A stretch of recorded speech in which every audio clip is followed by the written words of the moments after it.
It's fun to eat supper with your family, especially when there is good food on the table. They are good foods to eat. This fish is frozen.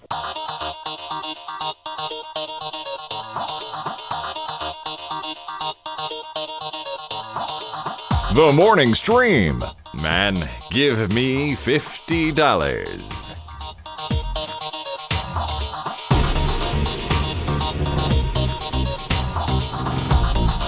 Hey everybody, we're back. I love that song. It's a great cover. I do too. Yeah. Sorry, YouTube, we're back. You didn't get to hear it because YouTube bots don't understand how we actually have the rights to all that music. Because we do. We have rights to all of it. Brian pays fees. We have rights. It's all ours. Ibbott pays fees to every major, all those major label things, so he can play all that stuff on his show Coverville. It's an investment he has to make for that other show. It extends to any other shows he helps make or produces or co-produces. This is one of those. And they always shut us down if I post these up with songs. Because YouTube doesn't ask. They don't bother to go, hey, we should check and see what the crap's going on. They don't do that. Jerks! You would think it'd be kind of like, okay, so recently there's programs to allow you to call your local police station and put yourself on a SWAT alert so that if someone swats you, the police will know not to come get you. You would think you... What? Did I cut you off? Don't strike me. Sorry. You jerk. I cut you off. I didn't mean to. Sorry, keep talking. That's okay. I'm used to being cut off by Tom Merritt. The way it worked, usually it doesn't do that. I think it's because you changed connections during the thing, and so it decided to reset everybody. That was super weird. But don't worry about it. Okay, check this out. With the computer, as with any tool, the concept and direction must come from the man. Ladies and gentlemen, welcome to the program, Tom Merritt. Hi, Tom. Thank you for having me, Brian and Scott. I do love when Brian Dunaway fills in because I don't have to think about it. It's still Brian. And yeah, you don't have to screw it up. Exactly. Yep. It's the best thing ever. I do this all the time. Also, Brian Dunaway is just a hell of a guy. He's all right. Thank you, Tom. You're one hell of a guy as well. He gets the job done. That's how we like to say it. It is very nice of him to be here to cover, and it also brings back many old memories of the old Extra Life days, which were the days that I first met Tom Merritt, the technology genius who joins us now to talk about today's technological goings-on and happenings. It's Wednesday, folks. That means I'm going to be on the Daily Tech News Show, which I'm very excited about, but I don't know what's happening in the world yet until Tom tells me. So, Tom, what's going on? Aliens have invaded. I just the idea of having that power to make you believe anything. Sure. Could possibly go to my head. Yeah. No, the thing I'm looking at right now is Apple CEO Tim Cook gave a keynote speech at the International Conference of Data Protection and Privacy Commissioners in Brussels, and laid into the tech industry over privacy, saying that your personal data is being weaponized with military efficiency. Said, taken to the extreme, this process creates an enduring digital profile and lets companies know you better than you may know yourself. We shouldn't sugarcoat the consequences. Talking about AI, he said, at its core, this technology promises to learn from people individually to benefit us all, but advancing AI by collecting huge personal profiles is laziness, not efficiency. And he went on to bash companies who say they can't innovate if they're not allowed to freely collect all this data, saying Apple is able to innovate just fine without collecting hordes and hordes of data. Right. Now, those were not his words. Here's my first impression of that is that this isn't usually what you get from Tim Cook typically, even when he's speaking outside of an Apple Focus conference or something. He's usually a pretty quiet dude, right? Like, this is a little... He usually doesn't give keynotes outside of Apple stuff, to be honest. So maybe he I know it's easy to get cynical, everybody listening, but maybe he feels really strongly about this. Maybe this is actually a thing. Apple has emphasized the fact that it doesn't collect data on you, that what data is collected is entirely under your control and for your purposes, not theirs. They just want to sell you devices and let you store your information in the cloud that you have full control over, which on the one hand, is absolutely true, and they should emphasize the fact that they do that in today's marketplace. On the other hand, it's because they have that business model. They don't sell ads, and because they don't sell ads, they have the luxury of saying, we don't have to collect any of this information on you. They certainly want to collect information on you in the Apple Store so that they can provide you better service on the products you buy. So, I'm not calling full hypocrisy here, but it's not like they don't want to collect any information. They just happen to operate a business that doesn't rely on that. So on the one hand, I think it's great that Tim Cook is leading a fiery speech on this because it's important. On the other hand, throwing a little shade on the competitors because they're in the advertising business. Like, well, it's easy for you to say. If you were in the advertising business, you'd have a harder time balancing personal information against your business model. Yeah, you're absolutely right. He can do this pretty easily because it doesn't, like you said, it doesn't go counter to their business. If it doesn't make him wrong. It just makes it, No, but it's easy for, I guess the cynicism that comes out of me is like, well, if he was the CEO of Google, he wouldn't be taking the stand because absolutely. Sundar Pichai is not taking this exact stand. Right, because their whole, their business model is different. Instead, they get their other stands like, we believe in a much more open platform, multiple manufacturers of our phones, and in fact, today Google not moved, but added the ability to see your search data to the main menu on the search page, both in the apps and on the web. They've always had in your account the ability to see what searches have been collected and delete them. If you're like, I don't want Google to know this about me anymore, you can go in there and do that. But some people complained it was buried, so they've moved it to be more easily accessible if you're using search. That's the kind of move from Google. Do they really delete it? Well, see, you don't believe anything, so I don't know. That's true. Yeah, I don't believe nothing. Does Apple really not collect data on you? Do they really? Of course they do. Yeah. There are ways to audit this sort of thing and see if, if Google is keeping your data anyway in a secret room and never uses it, that's the same as it being deleted. And there are ways to tell if they're using it. And there are lots of people, thankfully, out there like Bruce Schneier and others who are on top of security and looking at these things to catch them if they do, if there's evidence of it. This has been my biggest problem with data collection. Generally, I don't mind sharing my data with a company that I have a relationship with. I have not been impressed with any of them with their handling of how precious they keep my data and allowing it seems like data leaks happen all the time, and I'm like, I just shared this data with you and I was okay, but for some reason I feel like you failed me on keeping my data safe. Try harder. And actually, Tim Cook laid out a 4-point plan. He said he praised the GDPR in Europe, and he said more countries should have this, including my own. And he said a good privacy regulation would minimize the amount of data people collect. So companies should only collect the information they absolutely have to and de-identify customer data if they don't need it to be identified. It should be transparent what they're collecting. You should have the right to see what they're collecting. And the fourth one he said is exactly what you're talking about, Brian, the right to security, saying you should trust that if you decide to give the data, that it will stay with them and nobody else. Yeah. I'm looking at the page now that they give you for this. And basically, you mean the Google page? The Google page, yeah. And it's interesting. They have things like your search activity, and it says your recent activity, no search activity. That's actually not correct. I search all the time in Google, so I don't understand why that's. Are you logged? Are you logged in? I am absolutely logged in. Yes, I'm totally logged in. So I don't know what that's about. So I have to fiddle with this, but there is an option here that says delete your search activity. You can delete the last hour, or you can delete all search activity, which, again, like Dunaway, you have to believe that they will, I guess. Right. I mean, I don't know. I'm not buying it. But there's some other options in here, like web and app activity I have turned off, voice and audio activity I have turned off, and then we have ad personalization on. I actually do want, if I'm going to get ads, I'd rather have them be targeted.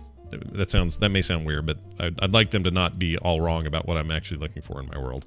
They're going to give me ads anyway. I don't like it being accurate because that really makes me feel paranoid.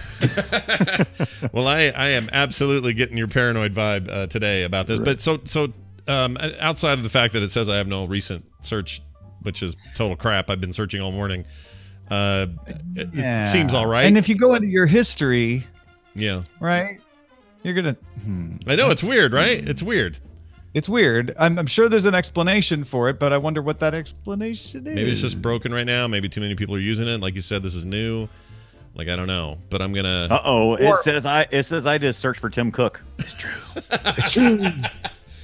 Just don't look for Tim Cook naked. Then you're in trouble. Nobody wants that in their life. Delete. So yeah, this is interesting. I'm always fascinated by the winds that blow the security and the privacy stuff around, and to see Tim Cook, which is your original point, take a stand like this in such an open, vocal way, is new for him. I mean, the company's always touted this, but to have him kind of go after everybody. He's made policy type speeches before. It's not totally unheard of, but it's rare. Yeah, you're right. Yeah. Well, I'm excited about that as a point of discussion among many other things today on the Daily Tech News Show. Always look forward to it. 2:30 Mountain Time. For those who may want to check it out live, you can also, of course, catch it on the podcast feed. Tom Merritt, anything else before we go? Yeah, just I've been talking about it for weeks now, but it's getting closer than ever. In fact, let me just look at my email and make sure it didn't happen. No, it didn't. But I have submitted the audiobook for my novel Gallium to audible.com as read by Veronica Belmont. So wow. With it, hopefully, fingers crossed, it passes the QA soon, and it'll show up in Audible, so keep a lookout for it. And as soon as it does, I'll post a link at tommerrittbooks.com. Yeah, an important note here, because Dunaway's on with me today. We are both friends with Joel Duggan. We like his work. He did fantastic cover for this book. He really did. Yeah. Really pretty. Amazing. And if you've got a Kindle, if you got Lulu, if you want to buy it on Lulu, if you want to get Barnes & Noble involved, you want to put it on your Apple iBooks, maybe you have a Nook, this thing's coming to everything. TomMerrittBooks.com for details, you guys. Tom Merritt, always a pleasure. We'll see you tonight, or later today. It's not really tonight. Yeah, see you later. All right, bye-bye. See you, Toms. Bye. I can't hang up on Tom. I want to hang up on him. I can't. I can't hang up on him. I just can't quit you, Tom. I just can't do it. What's that remind me of? Whose voice is that? The guy off Family Guy is Chris's best friend, pedophile. Is it the pedophile guy? No, not Chris. Yeah. Not the old guy who says, "Listen, Chris, listen here." That's what I was. I'm thinking of the. Well, hey, everybody. Oh yeah, that's the deaf. Oh, the deaf guy on Family Guy. It's not far from it. Oh, the more offensive one. Yeah. Got it. Okay, great. Yeah, that's fantastic. Let's get into greased-up deaf guy. Let's get. Yeah, he's always covered in that butter. Show. Isn't he always covered in butter or something like that? Is that the deal? It's butter. I think that's the deal. Yeah. Which makes sense. Sure. Why not? We're going to call Nicole Spag here, and we're going to play her intro that is way more volume for people now that they hear it now. Here you go. Oh, Nicole, my sweet Nicole. Ladies and gentlemen, welcome to the program. One Nicole Spagnolo. All the How's way. My audio today? You sound fine today. Okay, I'm not cutting out or doing anything weird. Tiny little bit, but not way better than last week or last time. Okay. John. Yeah. Good. It's definitely better. I can always tell when my audio's off. You're not so quite happy. Oh, really? I can see you. So I'm like, I don't think my audio. It's never. Well, I'll say that may be a subconscious thing that I do because I am, worried about production as we're going. Sure. But I never worry. I'd never be sad because you're here. I always like it when you're here. Makes me happy. Makes me feel good. I only will accept happy Scott. Hi, Nicole. Oh look! Hey, you know what this is? This is like what's this like? This is like the final score. Play the song. Play the song. Oh my gosh! I'm gonna play the song, you guys. Totally. Here you go. Oh, this is the old school stuff. Oh my gosh! This is crazy. Hold on a second. I didn't even skip ahead there. That's weird, isn't it? Isn't that weird? It's a little weird. Don't you still use that on Boop? Yeah, we do. We do. I mean, partly because that Nicole girl. We'll just, we started doing it because we felt like with Brian coming back on there, I just thought, oh well, this is a real nice throwback, and then I realized how much I liked it in the first place, and then it was just like, yeah, we're keeping it. So whatever it is. And someone in the chat, I missed the old Boop song. No, you don't. You don't. No, you don't. You think you do. You think you do, but you don't. I promise you don't. Hey, Nicole's Bag is here, everybody. We're doing Recomentals. This is where we take recommended or take stuff from streaming services and we recommend them here on the air. They could be from anywhere: Netflix, Amazon Prime, Hulu, whatever. But that's the job, and we're here to do it. You normally Ibit begins with a clip or something, but since he's not here, Dunaway, I didn't really prepare you clip-wise, but do you have a recommendation of something you've been watching, seeing, checking out lately? Absolutely. Does it have to be a TV series, or can it be a movie? It can be anything. It's usually movies. Yeah. But So it's more movie-licious than it is really. Oh, a little bit. That's where the segment came from. Was Yeah. Right. Yes. That's exactly. true. Yeah. So yes, I have. As everyone knows, we're just a mere week away from All Hallows Eve.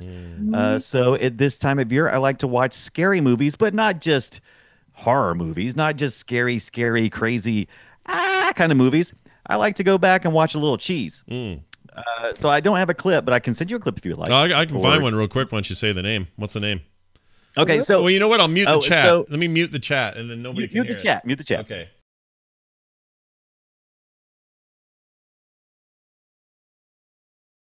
All right, here we go. All right, I'm sorry. Return of the Living Dead 1 is on Amazon Prime. That's the one I should talk about. All right. Well, I screwed that up because I unmuted you when you said it the second time, but it's okay. Nice. Return of the Living Dead 2. Chat room? Yeah. Return of the Living. Okay. Here, I'm going to give you a little trailer. All right. So this is Return of the Living Dead Part 2, a trailer, a taste of it anyway. Not all of it, probably. Whoops. Which one do you? 1 or 2? 2. A deadly experiment. 1. Oh, is it 1 or 2? Is it 1? 1. Oh, 1. Okay. I thought you said 2. Hold on. Right.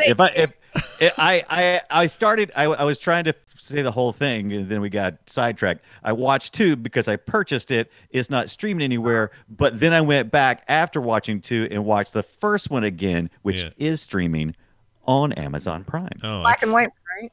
No. This is the Return of the Living Dead, not the Night of the Living Dead. This is 1985's Return of the Living Dead. Okay, here we go. Now I'm playing it. Here's a real clear thing. Return of the Living Dead. Okay. It's taking forever. Okay, let's skip ahead. Oh, this music. In the dark of the night, 85. something strange is going on.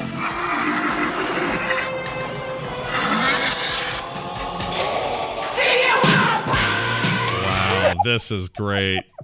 Didn't we do this for Film Sack, or am I remembering it wrong? Didn't we film sack What's this? that now? Did we film sack this? No. We filmed sacked just last year. We filmed sacked Night of the Living Dead. We've never done Return of the Living Dead because it's never been anywhere streaming that has hung around for long. This is on Amazon Prime right now, or you don't have to have any monies. You can go to voodoo.com, which I do, and you can sign up for a free account there, and you can watch this free with ads, and the ads are not painful on Voodoo. There's usually just a few, maybe 2 or 3 usually during the whole production. This movie is a lot of fun. It's kind of it is supposed to be scary, but mostly is just cheesy, funny.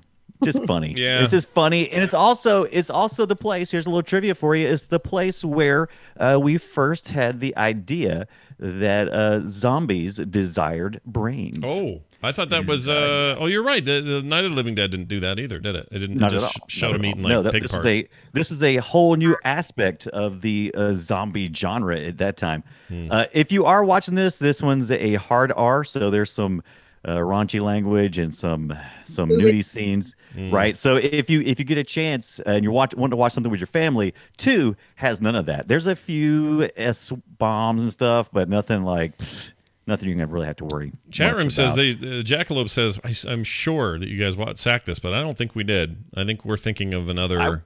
I wish, George because Romero this movie. was this is one that I do want to sack, and it just hasn't been available. Yeah. It's a really good movie, though. All right, there you go. So you watch that every year? This movie? Yeah. No, I don't watch it every year, but it was I had just purchased part 2 last week for 99 cents. And my son, my oldest son, Drew, he likes to watch the crappy movies with me like we do for Film Sack. And since we had a week off, I said, well, hey, let's watch this one. And we started watching it, and we had to stop and wait for everybody else to get there because it was so fantastic. I don't think I've ever seen 2 until this past week. I'd seen the first one, and I got to say, I enjoyed the second one, watching it with my family more than I watching the first one by myself. Oh, interesting. Okay. Just Well, more fun. sometimes that Just more helps when fun. you got more people around you.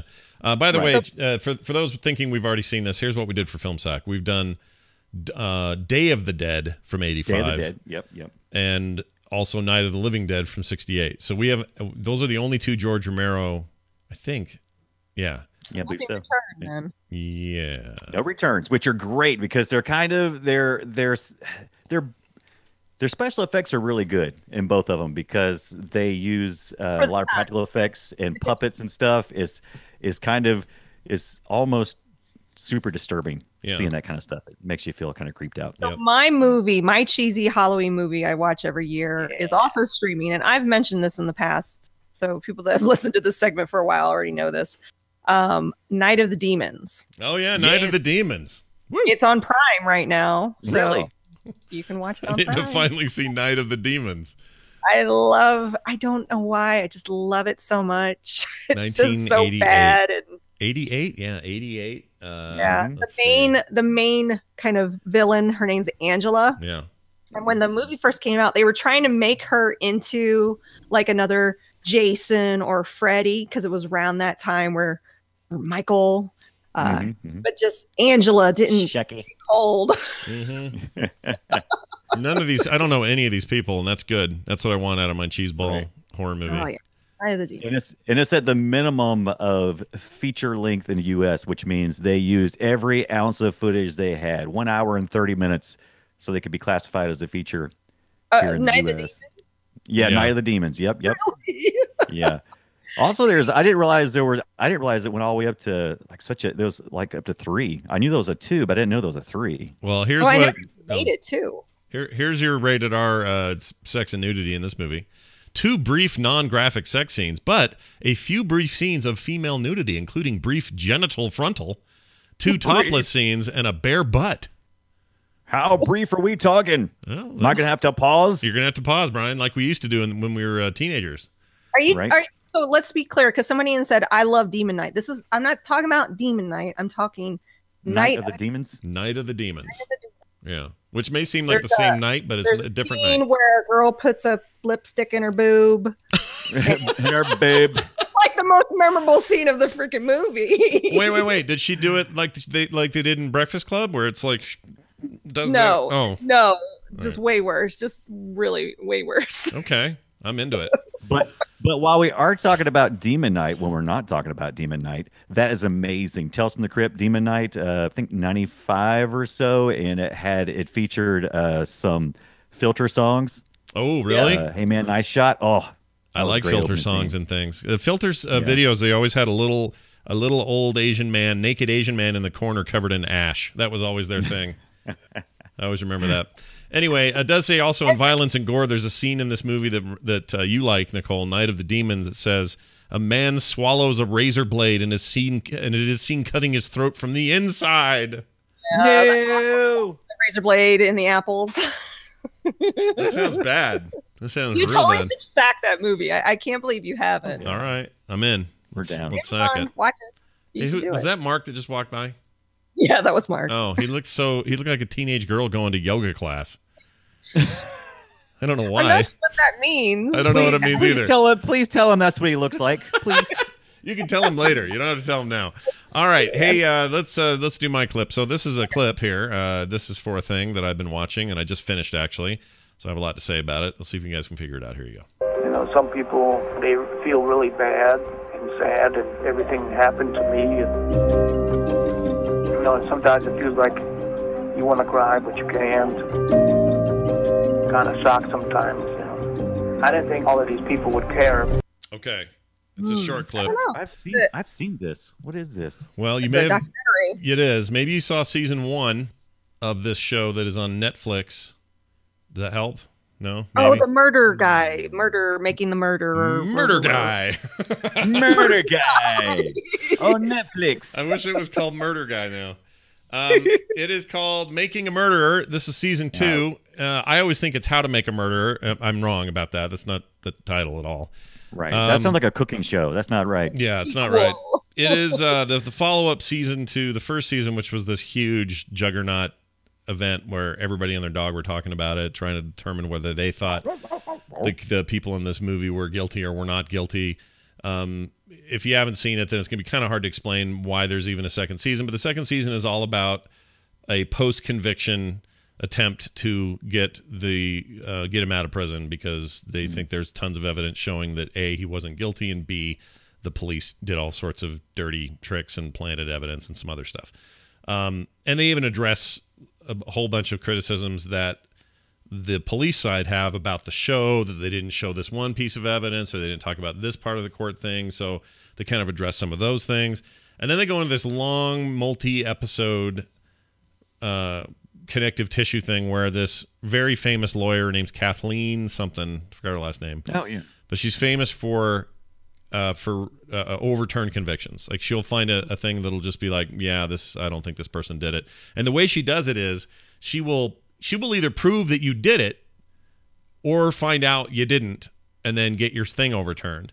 So when you call her Zellner, yeah, when you call her, you don't call her because you want her to come help you get out. You call her because what she's going to do is investigate it down to the tiniest possible minute investigation to determine whether you did it or not. And if you didn't, she'll help you get out of prison. That's kind of how it works. She had a guy that she was a lawyer for who was a serial killer that she was initially involved with trying to get him, thinking he was wrongly convicted, did her homework real hard and found out, nope, he fully did it, and ended up getting him to confess to like 8 other murders. Like she's like this whiz-bang lawyer. So I found her really fascinating and interesting.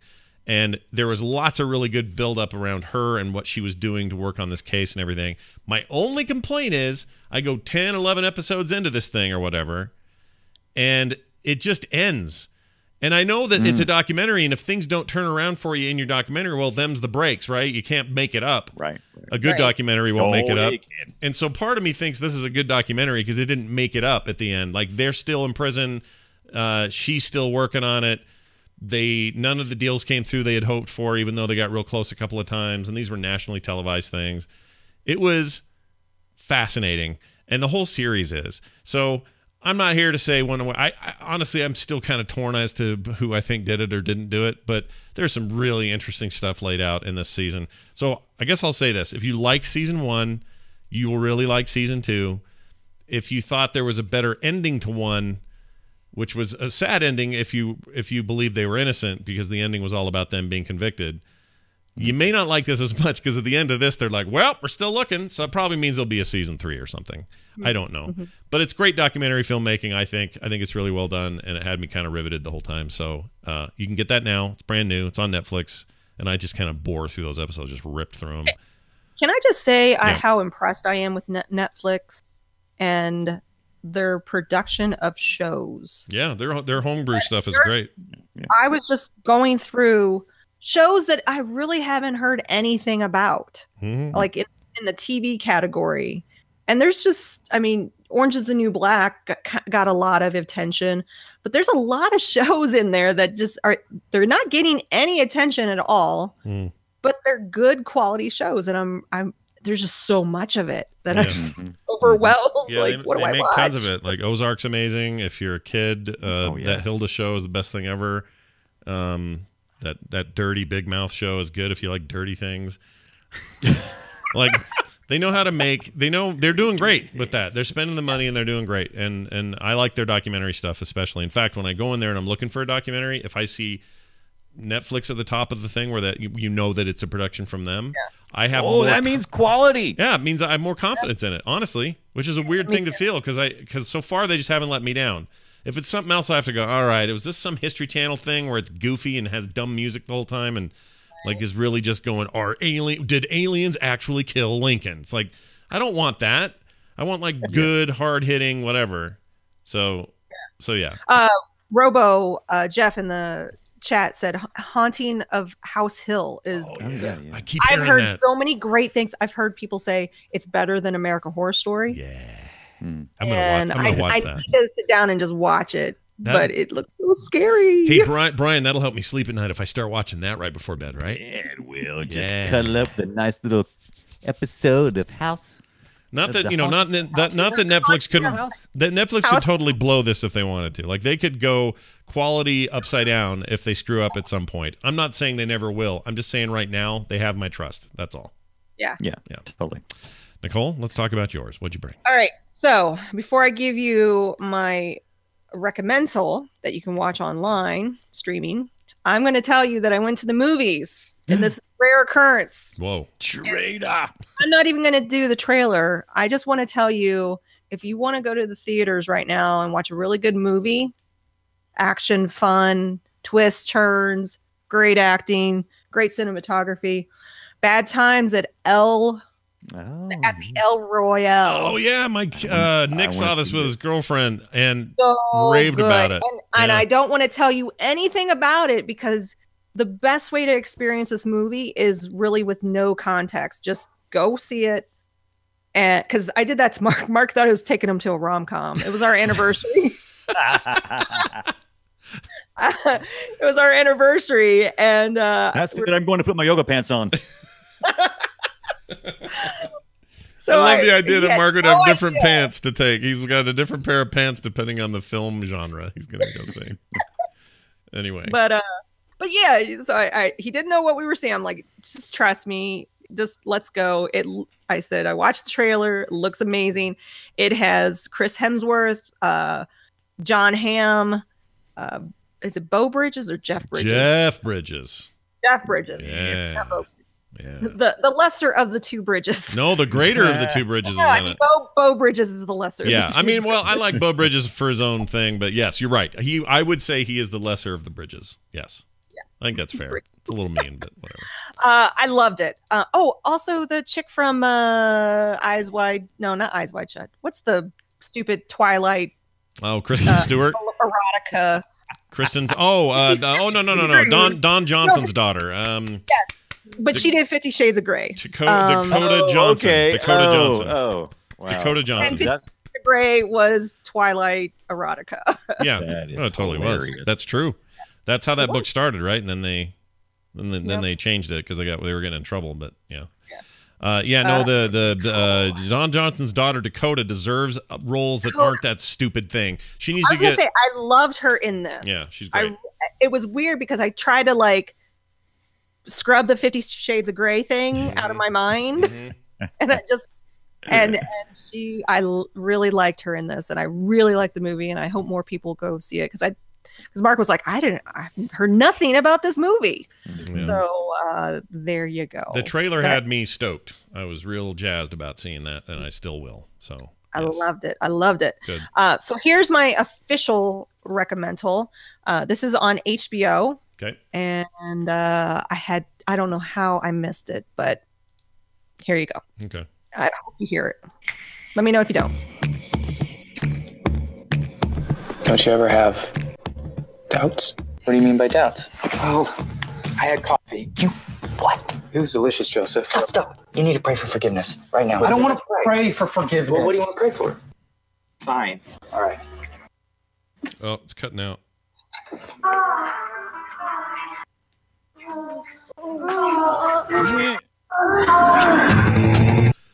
It's cutting out for some reason.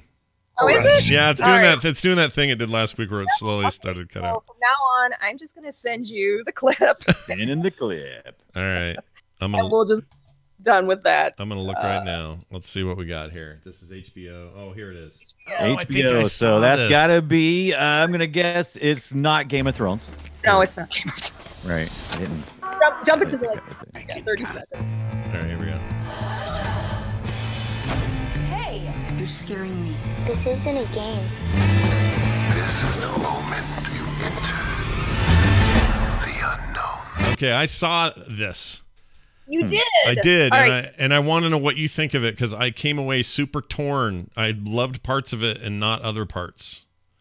I have no idea. The only reason why I knew this existed, this is a anthology series by the Duplass brothers, who I love. I've loved some of their movies, called Room 104.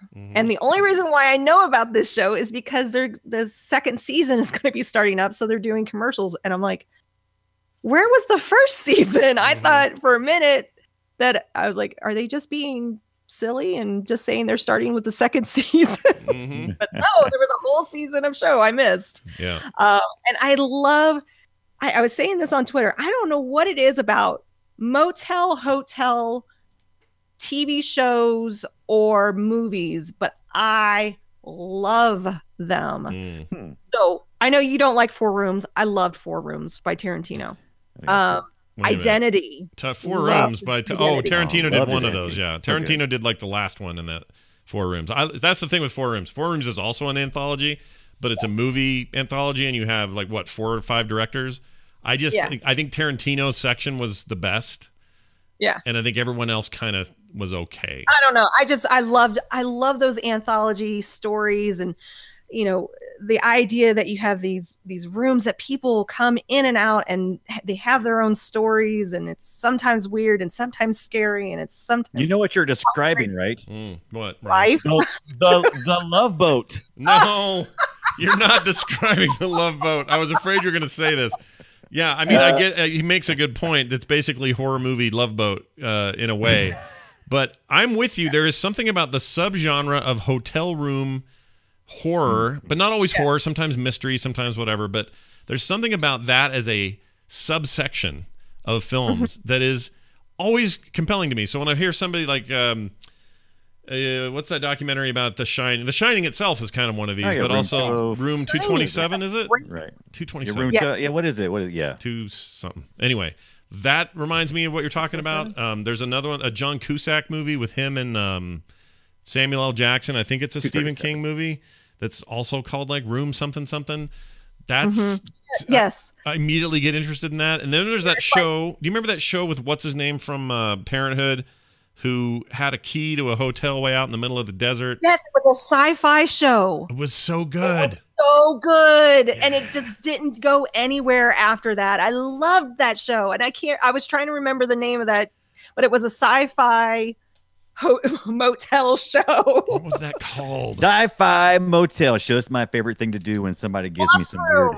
Lost Room. There you go. That was an awesome show. I was into that. Yeah. Well, and this Bad Times at El Real hotel. It's actually a motel, and there's and it takes place in the '60s, and there's like weird CIA stuff, and like it's just, I don't know what it is. I just love it so much. There's something there. I agree. Some of my favorite stuff in The Stand, my favorite Stephen King standalone novel. I love The Dark Tower the most as far as the series goes, but even that has this really great extended scenes that have to do with rundown crappy hotels in the middle of the desert. Like there's something there. I agree. I don't know what it is, but there's something to get you every time. All right, well this is Room 104 for those who've said we haven't said the name of it yet. Room 104. Room 104. I've watched the first 3 so far. Orlando Jones is in the 3rd one. That one was weird. Yeah, really weird. Really weird. And in fact, I had to go on Reddit to try to understand like the hidden meaning. But you know what? I love that stuff. I know some people hate that, where you're like, well, they didn't like give you a full fleshed out thought or story. I'm like, right. Yeah. I like it. I like when there's alternative ways to think about something. That episode especially. What did you think of the one where the Knockadoo. No, the pizza guy, the pizza kid. Oh, the pizza guy, yeah, the guy, pizza. He's the actor from The Office and a bunch of like raunchy comedies. I can't think of his name. And it was Dawson Creek guy. Oh, right, and whatever his name is, Brian. You know him. You're a '90s kid. Dawson's Creek. Who's his name? Oh, literally Dawson's Creek, the guy who played the main role of Dawson. Is that what you're asking? Yeah. Or are you asking like a sub? No, that's him. Yeah. So that would be Vanderbeek, right? Vanderbeek. Nelson Vanderbeek. No, it's not Nelson. James Vanderbeek. Yeah, hey, Dawson. Thing, Dawson. Come here, Dawson. That thing made me so uncomfortable, that episode. It was weird. Yeah. I was like, what's going on? Yeah, it was something else. It's worth watching, I think. It's very weird. The Duplass brothers are fascinating. They have made some of my favorite documentaries recently, or produced them anyway. That one with the weird cult out in Nevada. I forgot the name of it already, but the one I just loved was them producing. Like they do some amazing stuff. And also Mark Duplass was the psycho dude in that recent season of Goliath I recommended on Recomentals. So he actually acts as well. He'll show up in movies and TV and stuff. Well, we've recommended a lot of their movies before that. Safety Not Guaranteed. There was another one. Oh, the one I love. That was weird. That was so weird. It was about the couple that goes into like this little sanctuary and they're having trouble with their marriage. And then they actually, I don't know, they meet like their opposite. Oh, like doppelgangers? Yeah, like doppelgangers. It was weird. It was so weird. I loved it. But yeah. It's a if you want to be really freaked out, look at some I've been catching up on Lore. Season 2 is out. I tried to watch that. I couldn't get into it. The first season was better in my opinion because it had the voice narration over top of it, and you think, well, that's stupid. You don't need voice narration to start and get you engaged, but it really did. It worked a lot better. I felt like I was a little bit cheated this time around. But didn't you feel like I mean, that was based on a podcast, right, or something like that? Correct. Yes. Yeah. Correct. Did you feel like that was weird at all, or did that work? No, that worked. The first season was fantastic. I loved how it was laid out and the pacing, and it felt so good, and it was such a surprise. And it seemed like every week there was always some actor you're like, what? How did they secure that actor for that role? And the second season feels like everybody involved with the first season like totally bailed. And don't get me wrong, the quality is really good in the second season. It's just a totally different flavor. Different flavor entirely. All right. Yeah. Well, check it out. That's on HBO Go and Now, or wherever you get your HBO fix. And season 2 coming when? Is it soon? I'm trying to catch up because I'm pretty sure it's a pre. I don't know what the hell I was watching, but I don't even know what I was looking at now. Is this TV? I'll wait till it comes out and watch it streaming anyway. It's all good. The only thing I ever really watch when it comes out is Game of Thrones. Oh yeah, Game of the Thrones. Is you can't wait on the Thrones because man, woo, people will be spoiling that thing real quick. You talk about it like if you're not watching Game of Thrones as it happens, you feel weird way behind, and I hate that feeling. Yeah. So it's like the only TV like that I even feel about it anymore. Yeah. Well, anyway, it's Nicole Spag on Twitter, and she will repeat these in a way that is readable. Bonuses. I'll put in our bonuses too. Oh yeah, put in our bonuses. Stick those bonuses right up in it. Nicole, have a fantastic week. We'll see you next time. All right, Brian. Bye, Nicole. We've come to the end of the show, except for an email I would like to read. A reminder, by the way, everyone watching the show live, go vote for today's show titles. There's quite the selection so far. frogpants.showbot.tv. Do that while I read this email that came to us at themorningstream@gmail.com from Vince. Or he may have used the website, I'm not sure. Either one works. He says, yo, dude. First, I want to say that the episode on Monday with Kim was absolutely fantastic. You guys are such an amazing couple. Totally real. I can't speak today. And it's so cool to hear you guys talking on air and sounding exactly like you do in person when we're all at BlizzCon. Second, your nephew's band is freaking rad. I love their music and will be buying the album as soon as it's ready. One problem is they're really hard to find online. There's a band called Brother already that's been going for 20 years or 20 some odd years, and a book series called Brother Band Chronicles, both of which dominate the web search results. Just a suggestion, when you play them on the air, drop their website, brotherofficial.net. So I'll do that now. Brotherofficial.net. Yeah, the only complaint I have about them and their band is that Chuck and those guys didn't really think about how common their name would be, and it's been hard to get it out there. Oh, brother, we've really made a mistake. Well, they're just making music. They're not really focused on search engine optimization. Right. Like you and I would be. But then we would make bad music. We'd have great searches, terrible music. Yeah, I mean, it would be the first result. You wouldn't want to listen to it, but it'd be the first. Yeah, it'd be the first. Number one, baby. Anyway, he says, that's all. See you in Anaheim. Cheers, Vince. Well, Vince, and we always like to hear from Vince. I'm going to call him Vinny, though, when I see him. I'm going to say, hey, Vinny, what's up? Vinny. But Vincent Minucci always got something to say, and thanks so much for that. Kim really appreciates the nice compliment. Everybody was very complimentary. Like who's going to be mean about it? That's the thing I told her. I says, hey, honey, pretty much universal praise for your guest spot on Monday. And then I thought, well, of course, like who's going to come forward and go, your wife sucked. Don't ever have her on again. This is the worst. Like, no one's going to say that. Because it would be so untrue. Well, maybe it's fake news. That would be fake news for sure. Speaking of fake news, No, this is real news. We're out of here. Patreon.com/TMS is how you support this show. If you want to find us on the web, frogpants.com/TMS has links to everything we have, do, and are. So check that out. One thing we don't ever say because, you know, he's not on here very long, Brian Dunaway is at the Brian Dunaway on Twitter. So you can follow him then. You can also listen to our other show we do on Mondays, which is the Boop Show. It's a fantastic video game focused show that we do together. You can check that out. And if you're lucky, you can dig through the world's archives and find old Extra Life Radio episodes someplace out there that exist from like 05. Your hair wasn't as cool then. I'm just going to put it out there. No, it was. I had much less hair and much more fat. Yeah, you were a my fat to hair ratio was much different than it is today. You're a skinny man now. I'm trying to get back there. I just got a double X size shirt from a guy in the mail, and you know how sometimes clothes run. A guy in your mail? Well, a guy it's just sent it as a nice thing. Anyway, sometimes you get a double X and it's perfect because I'm a tall guy. I have to have double X for height. And then there are times where they just have been made a little small. And I put that thing on and went, oh, well, I'm bulging in places I don't want to.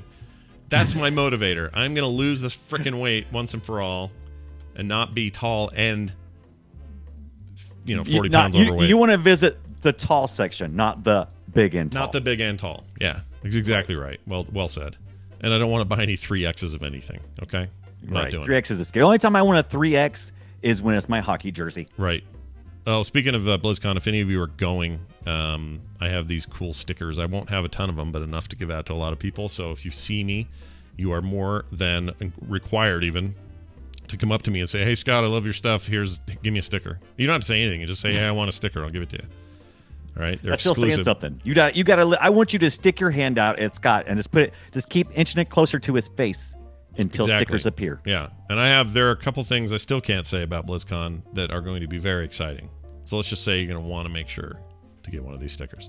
Okay. Gotta be there. Is that it? Scott, That's it. Yeah. That's it. Scott, can I just say? Yeah. Thank you for having me on the show. Dude, it's always fun. So much fun. It's such a pleasure, dude. It's like having, I don't know, it's like having an old friend around. I like it. Yeah. I like exactly it a lot. What it is. It's very nice of you to do that, and we hope Ibit as well. I didn't hear from him today. He was going to maybe call in, but I don't think I heard. Let me see. He was going to call in, just say hi, and tell us what he was doing. Oh, we should have done a Battle Royale in reverse. That would have been fun. Yeah, that could have been. Oh, that would have been great, actually. But he may do that tomorrow. He wanted to try to sneak in something before his trip was over, so we'll see how it goes. All right, before we get out of here, time to play one final song.